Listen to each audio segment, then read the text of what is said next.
बड़ी प्लास्टिक की बोतलें और पुरानी चीजें उठाता रहता। फिर शाम को उन्हें बेचकर 2 वक्त की रोटी कमाता। थुंग थुंग अपनी बीवी और बच्चे के साथ एक टूटी हुई झोपड़ी में रहता था। गरीबी इतनी थी कि कभी कभी नमक रोटी भी नसीब नहीं होती थी। भूख मिटाने के लिए पेड़ों के पत्तों का सहारा लेना पड़ता। फिर भी थुंग थुंग ने कभी चोरी का सहारा नहीं लिया।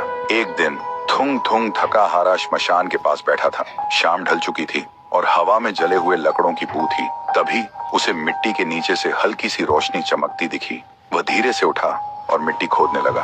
कुछ ही देर में उसे जमीन के अंदर से एक पुराना सा लोहे का घंटी वाला दिया मिला। जैसे ही उसने उसे उठाया, एक भारी आवाज गूंजी, जो भी इस दिए को जगाएगा उसकी हर इच्छा पूरी होगी, लेकिन बदले में उसकी सबसे प्यारी चीज चली जाएगी। थुंग थुंग का दिल जोर जोर से धड़कने लगा। वह मन ही मन सोचने लगा, सबसे प्यारी चीज मतलब क्या? वह घर लौटा और बीवी को सब बताया। बीवी ने ध्यान से सुना। उसकी आंखों में डर भी था और थोड़ी सी उम्मीद भी। फिर बोली, 3 दिन से बच्चा भूखा है, क्यों ना पहले खाना मांग ले।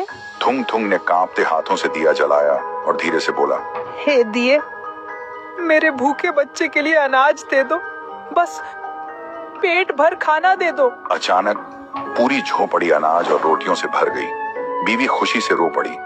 लेकिन उसी रात थुंग थुंग ने देखा उसका बच्चा चुपचाप कोने में बैठा है और उसे पहचान नहीं रहा। सुबह तक बेटा उसका नाम भूल चुका था। थुंग थुंग टूट गया, लेकिन घर में अनाज था और भूख खत्म हो चुकी थी। उसने खुद को समझाया, बाद में बच्चे का इलाज करवा लूंगा। फिर उसने सोचा, एक और बार इस्तेमाल कर लेता हूँ। इस बार उसने मांगा, हे दिए, पक्का मकान और दुकान दे दो। पलक झपकते ही टूटी झोपड़ी की जगह एक सुंदर पक्का घर बन गया और बगल में भरी हुई दुकान खड़ी थी।